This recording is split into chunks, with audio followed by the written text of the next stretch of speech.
Hi, I'm Fabrizio Pamplona, founder of MindTheGraph, and I'm here to talk about the graphical abstracts, or the infographics applied to scientific communication, as they are recognized. Why should we use these tools? So first, they bring shapes and colors to the narrative of your paper.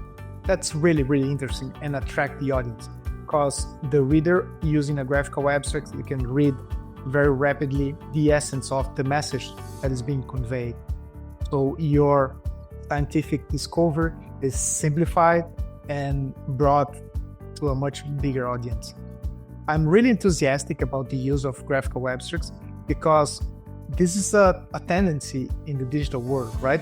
We tend to go from words to visuals and then to videos, and the same thing is happening in scientific communication.